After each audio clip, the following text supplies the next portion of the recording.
Hi, everyone. Thank you for joining us today. We're excited to talk to you about how to master marketplaces as a marketing organization. I'm going to kick it off with a brief intro right now. And Jess, I'll pass it over to you to start.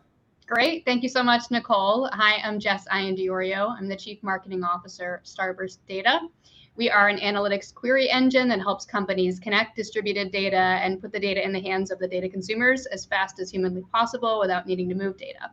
So that's what we do. And I've been the CMO for the past 3 years at Starburst, and we have been invested in our marketplace and our partner-led sales strategy for the entire time I've been here. So I have a lot to say on the topic, and I'm excited to be here. Thanks. Thank you for joining us. Jess has been an amazing Tackle customer. And I'm Nicole Smith. I lead a very talented marketing team at Tackle. And at Tackle, we're on a mission to make it easier for sellers to sell and for buyers to buy through the cloud. And we help software companies go to market and scale their revenue through the cloud marketplaces, specifically AWS, Google, Microsoft, and Red Hat. We're excited to have this conversation today to talk to other marketers and partner leaders about this. And we're going to be covering why marketing should be involved in a marketplace strategy and how you should be really working with your partner team and the rest of the organization on this. We'll kind of cover today like where and how buyers are buying and what that means for marketers and the shift in this that we've seen recently. Why every marketing leader needs to be thinking about this as part of their go-to-market strategy for 2023. And then just some tips and tricks from us on how to start building this strategy to complement your other go-to-market motions. So, as we kick this off, I thought we could start by kind of level setting and setting the stage around the trends and shifts we've been seeing in the industry and economy and like what's really driving buyers to the cloud. Because this is, I don't think as many people are familiar with this, and people are still, obviously direct is still a thing. People buy through channels, but the cloud has really expanded how people are buying software through there. And I was just going to share a few data points, and then Jess, I'd love to get your thoughts on this. But we recently did our State of Cloud Marketplaces reports and just released that. And from there, we found that 2/3 of buyers said they're adding more to their cloud budget next year. And it was also validated by IDC. They found similar trends. So they forecasted cloud spend to be at 500 billion in 2022, and that's growing 18% year over year. So 90 billion was just actually added this year. And as we really looked across all the buyers in our survey, and this is one of the stats from it, they're allocating more money to the clouds and they're purchasing here because they really want to draw down on this committed cloud spend that they have. And about half of buyers have this enterprise agreement with at least one cloud provider. And that's usually a multi-year agreement that can be burned down through purchases of cloud services or third-party software through the marketplaces. And then some of the other key reasons that they want to shift their spend to the clouds is because they want to consolidate the vendor management process and IT spend, so to get everything on one bill, or even reduce the time spent on procurement process or legal discussions to accelerate that time to value or give buyers faster access to tools. So lots of things going on in the economy, but there are still budgets available. Jess, I would just love to know kind of what shifts you're seeing from your perspective. Yeah, I mean, for me, everybody wants a frictionless experience to find great products and use great products. And for us, the marketplace, for two motions, actually, even through our direct motion supports, for instance, everything here reminds me of sales cycles where we have found a new potential customer. They want to buy from us, but the better vehicle for them to transact is where they already have those dollars and where we can be viewed as a consolidation of their spend, even if we are a newer supplier. So for me, all of this data resonates with sales cycles. We might start ourselves, but they choose to transact where they already have dollars. What I don't see here is when we find a net new customer through our marketplace listing. And what I find valuable in the eyes of the prospect there is that they find us through a trusted environment. They do already have dollars there, but they know whether it's AWS or Google, they already know that if there's a marketplace provider listed there, there's some inherent trust and validation of the tech, how it performs, how it's secure. And so what I see here is when people prefer to buy and transact through the marketplace after already talking to us, but I also think there's other benefits of just trust that comes through having a marketplace listing, and that helps us get net new customers we didn't find on our own. Yeah. That's a great point. has it become a pretty natural part of the sales process at Starburst then to start asking buyers like pretty early on in the process, like, would you want to purchase through a marketplace? Do you have a relationship with the cloud provider? Yeah, it's completely in our upfront qualification process. Not necessarily is this a legitimate deal for us, but learning how they procure, how they like to procure, and being able to draw the connection into the marketplace or the cloud provider that is their choice, where they have a lot of dollars invested. We'll note it, and then we'll keep bringing it up throughout the sales cycle just to figure out what's going to be the best experience for that customer to get to know us and get value from our product. So yeah, it's part of our sales process completely now. Yeah, that's great. I know that's always like an interesting one to try and incorporate into the sales process, but the buyers are going there, they have committed spend. And as you pointed out, like they expect their software vendors to be there. And I think, asking them questions is so important. As a follow-up, I think it'd be great to kind of talk about, why does marketing need to focus on cloud marketplace as part of their go-to-market strategy for 2023? I know as marketers, we have tons of priorities, but, for you, why are you investing in this? And, why is it a big part of your go-to-market at Starburst? Yeah, I think because of the way companies like to buy now, that leads to why it's 33% of our revenue. So a third of our revenue comes through the marketplace channel. And if I were not to focus there, if I were not to be invested in supporting these engagements, enabling the sales teams, and making sure we do transact there, I wouldn't get more MDF, I wouldn't get more awareness, and we wouldn't get more revenue. I look at it kind of like a free money channel, at least from the marketing perspective. So I think companies who are not leaning into marketplace are really missing an opportunity on many fronts. The more successful you are with a marketplace, the more MDF dollars you get. As a startup like I am, the more that unlocks just dollars to work with and more awareness and more leads. It's really kind of a gravy train, full stop. And I think you're foregoing a huge opportunity for your business. I do think you need to support it appropriately. And that comes back to having the right talent inside your marketing organization to make sure you can take advantage of everything. But you'd be missing a huge opportunity not to participate fully in the marketplace opportunity. Yeah. I love how you called it the gravy train. Yes.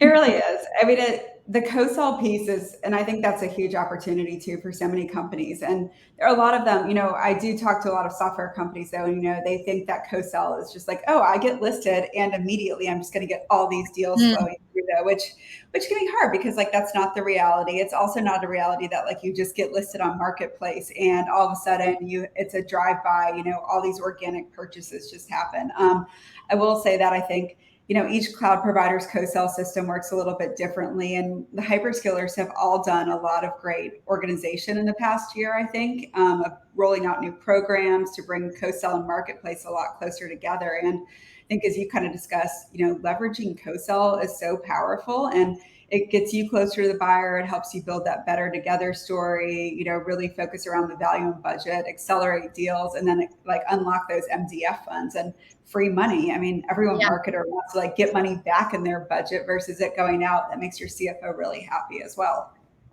Yeah, I mean, I find these programs so dynamic and whatever your need is, maybe it's awareness, maybe it's joint thought leadership or content or just leads. All of these programs, at least the ones that we participate in heavily with AWS and Google, they give you that sort of optionality to choose how you're going to spend those MDF dollars on what you really need. So really supportive. I saw a question come in as, and I'll let you answer this first maybe. Is it better to focus on one or two big marketplaces or go broad and list everywhere? What did you all do at Starburst when you went on marketplace?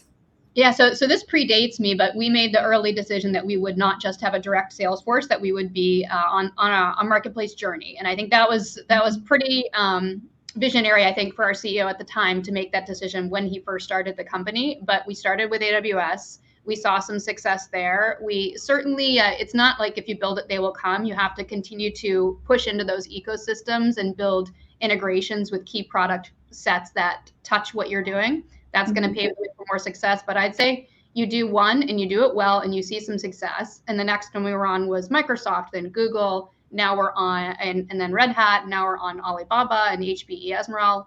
So we have built success repeatedly and we have a motion that we refined. I think it's best to start with one, get your quick wins in, and then you're having to get quick wins on multiple fronts, keep in mind. So it's not just the listing is there and we're starting to see some traction, you have to start learning about the MDF programs and all of the partner marketing opportunities as well. So you have to figure out how to take best advantage of it for the company, and then you move along. That would be my advice. Yeah, definitely agree. We always try and advise people to start with one, where are your buyers buying from, where are the majority of them, going to start there. And then, once you see success on one marketplace, go to the next one. So you all really, you Yeah, exactly.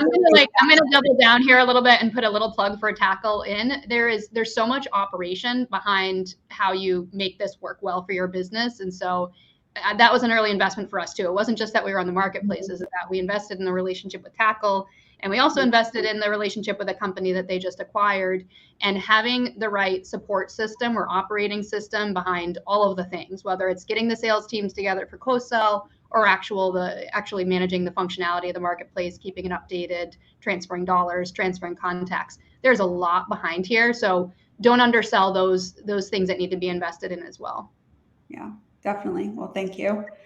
And that's probably a good transition to this question, because I think so many marketing leaders are hesitant to lean into this channel. I was at a conference the other month with all CMOs and VPs of marketing, and I was talking about what Tackle does and cloud marketplaces, and this is part of our go-to-market strategy. And like, I had a lot of like, huh?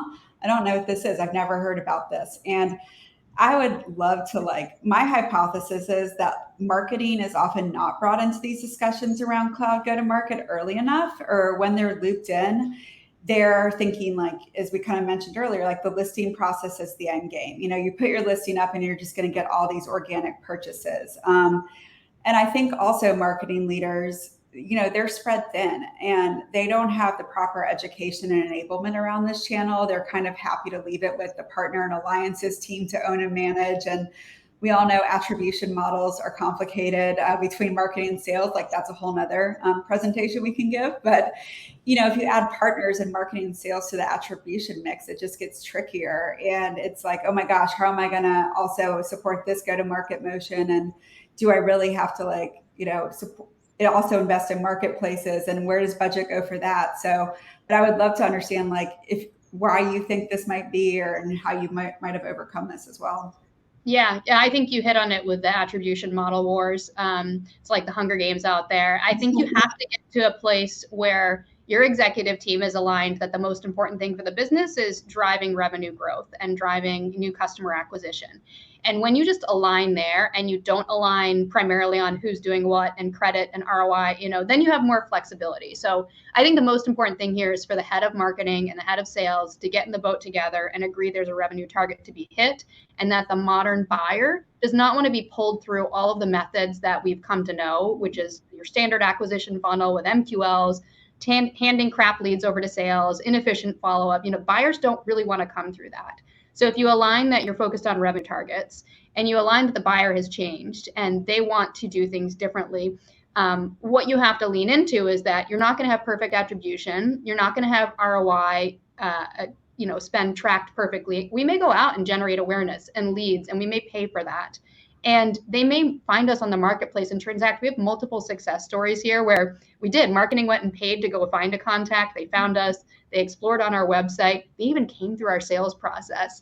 And then we qualified them out because they weren't ready to buy. Boom, they come in through Amazon, AWS. And so when you just really pay attention to how the buyer has changed and where they want to be and how they want to be in control of their process, it allows you to let go of the traditional sort of funnel and MQL system and really just trying to operate exclusively around that funnel and credit-based system, get away from the attribution model wars, and then move towards how does the customer want to buy? How are we best going to engage them?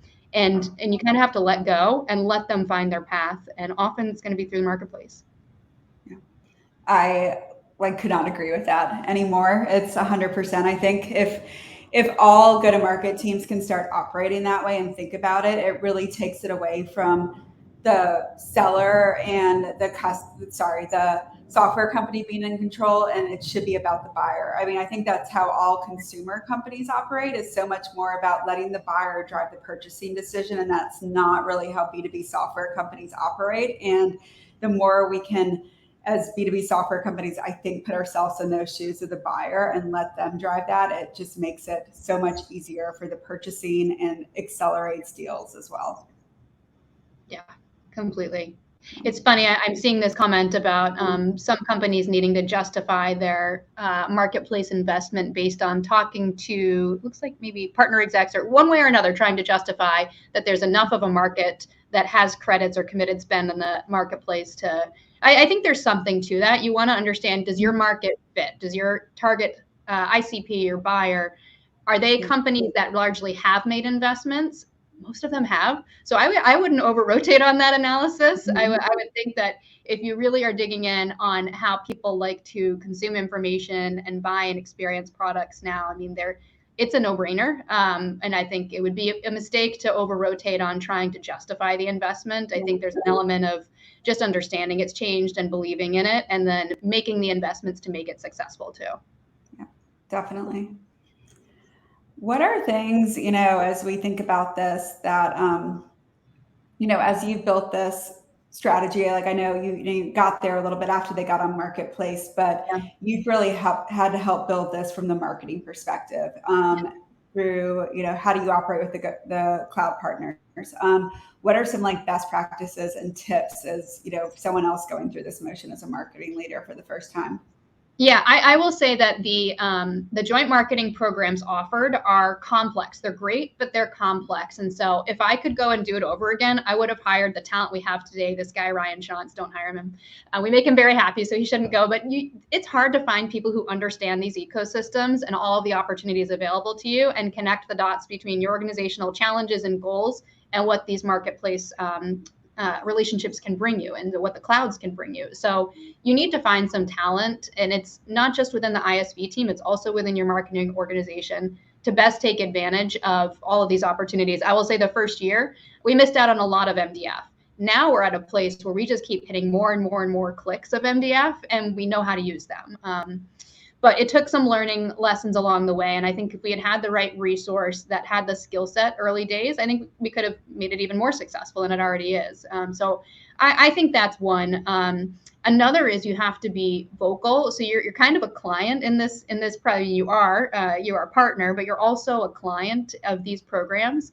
So you have to give feedback. I think there's a lot of thought and care that goes into what's offered, but it's not always perfect. And so just like if you're running marketing and you're dealing with other vendors who are providing service level agreements to you or programs where you want to get X out of it, or you expect that, you kind of have to hold the clouds accountable to what they promise you as well. So, you really have to be in it to win it and invest what's required, have the resources who know how to drive success, and then feel comfortable holding these companies and partners accountable to what was promised. And I think that's a fruitful partnership ultimately. And then through that, we go and we send more traffic there. I have no problem paying to advertise our marketplace listings and sending traffic to a place that I can't manage or even monitor really what happens at that point in time. But that's where you get when you're in a really mature partnership with these clouds. Yeah. How did you all make it an organizational effort at Starburst and, a board level conversation as well? Yeah, I mean, I think that, at the board meeting, we have all of our VCs involved, and I think that they are quite aware of modern buying trends. They're quite aware of how successful marketplaces are generally in the world and even in the software world. So I think it's a good environment for us to have this strategy. I also think that our CEO, Justin, made this decision and it was the right one. Sometimes you make strategic bets and maybe they're the wrong one. This was a really good one for us to have made. So when you get that top-down alignment, and like I said, when you have a productive sales and marketing relationship where you don't have to live in the attribution model wars, this sort of, it just creates the successful environment here to make choices. And through these choices, we've been able to prove success and bring that back to the board. That's awesome. I would guess our board advises lots of other newer companies on do this, For sure. Yeah. And then you mentioned a little bit about your director of partner marketing. How have you kind of built out that org over time, and how do you see that growing? It's pretty lean today. So we have 3 full-time people in our partner marketing organization. One person is dedicated exclusively to the cloud partner relationships, and we'll be trying to grow that team next year because there is so much demand and so much opportunity there. You don't need to have a huge team. You need to have smart people that know how to use these programs for your benefit. Yeah, I think that, again, back to Tackle, there's so much that comes through Tackle as an operating system for partner sales and cloud marketplace sales that, again, there's not much burn on marketing here. There's not much burn on headcount, and there's not many dollars required to make this successful. More often than not, you're going to get more back from it than you have to put in just from a dollar perspective. Yep, definitely agree. Another thing that I like to think about when, like, for marketers that are building this is understanding data, like, because you don't, there's been some comments in here, I think from Ty. I appreciate those. These are awesome. Of understanding, who is going to buy through marketplace and who's really like a viable candidate. Because it isn't everyone in the universe is purchasing through the cloud marketplaces. And something you can do is leverage some buyer intelligence data to really look at your pipeline, to understand which of these accounts are most likely to buy through the clouds, and then which like cloud marketplace they actually prefer. And then with that data, your marketing and sales team can go off and really build more targeted account-based marketing campaigns to accelerate those opportunities. And I'll give a little plug because our CRO, Don Addington, just wrote a really great blog around this today. And I'm very lucky to have a CRO that likes to write blogs as well. But we really talk about how you can help sellers analyze the pipeline, and then this helps you get the deals done faster. But again, we do not think exactly like every single company in your pipeline is the right candidate for a marketplace deal. Yeah. But I'll just add from our perspective that we serve a very broad target market. We started with success in the very large enterprise, Fortune 500. Some of those customers love to buy through the marketplace. So the large end of the market for us is very comfortable there. And then we have startups who love to try and buy, and they might be more on their monthly relationship there. But we have a large TAM, and everybody seems to be comfortable, depending on if they have existing relationships. So I'm not seeing any exclusivity through marketplaces based on our ICP. My favorite is when we see our competitors transact with us through the marketplace. I love that. We'll take the money. But anyways, I don't think it's restrictive. I think it's everybody is getting more and more comfortable there. I also think a great lever here is when you think about your global expansion strategy, you can think about these partners differently, and you might see more dominance in how AWS or GCP is in the US, and you might see Microsoft more dominant in Europe, or they're all global, but you might find an easier path to a new market through the marketplaces, and you can take a regional approach to that too. Yeah, for sure. That's a really good call out. And Jess, I know you teased on LinkedIn that you were going to share like how much revenue you all have been able to drive through the marketplace. So I can share the percentage. I can't share the number, but it is a full third. It's 33% of our revenue is coming through marketplaces. And we're a very fast growth startup, so we keep tripling our revenue year over year. So it's a huge part of our business, and it's just like the consumer marketplaces, shopping on Amazon.com. This is a flywheel. Once those investments are made, I could see it being at least 50% of our growth in the near term, our new revenue. That is freaking amazing. I was looking if there was like a reaction with a mic drop, but there wasn't. Yeah. But that would be a mic drop moment. It's really funny how I found this out, by the way, because we have different reporting systems. We have our direct bookings and we have our marketplace, and sometimes that changes because often it's monthly. And so our CEO Justin was speaking, and I saw the notes from it. And I was like, "You said 33%? Is that true?" I knew it was high, but I didn't know if that was the actual number. And we went and looked at it and chased it down. It was 100% true. So it's great, and I have approval to share it, so that's good. That's an incredible success story. We often see companies, when they first start in their first year, it's like 3 to 5% is totally normal, and just seeing the success build over time and really, turning it into something that you can generate that much revenue from is incredible. So it's not something to sleep on. No. So I'll just wrap it up then with a few key takeaways from the session. I think just kind of taking from a lot of what Jess has touched on, if you really want to optimize for your buyer's journey, marketplace has to be a part of that. It's going to get you closer to where your buyers buy and how they buy. The economy may be uncertain right now, but cloud budgets are durable. Your competitors may be beating you here if you are not tapping into these budgets. So don't sleep on getting onto the marketplaces. And co-sell can definitely be a powerful accelerant to deals, but it needs to be fueled by the data side of things. And then cloud go-to-market, I think finally is just not going to be a partner-led initiative only. It's got to be an organizational charter that you invest time and resources in. And when this is done right, it can really bring higher win rates, faster deal cycles, and just, overall 1/3 of your revenue to your organization if you work it like Starburst has. Or more, who knows? Yes, 50% one day as well. And I'll just kind of leave some ways to connect with us if you want to. Brian Levinson mentioned this in the chat, but if you want to see who in your pipeline is looking at, is a candidate for marketplace buying, we can give you a free assessment of up to 250 opportunities. So we're happy to offer any attendees that. And then we'll also be speaking at a Microsoft, their marketplace summit next week. And then we'll also be at AWS reInvent this month if you want to talk more about marketplaces. And then I think we might have a minute or two if there are any questions that I missed in the meantime to take a question. Scroll through these. Ty, thank you for all your marketplace expertise here that you've added. I appreciate that. Yeah, we did have a point that we're talking about when we prepped that we didn't talk about today, which is just the consumer grade experience. And I think we're all familiar with, as consumers buying on Amazon, the trust that's there, the options that are there. And so I think generally as part of this modern buying experience evolves, it is really people looking for that consumer grade experience. I had a fun experience with Carvana.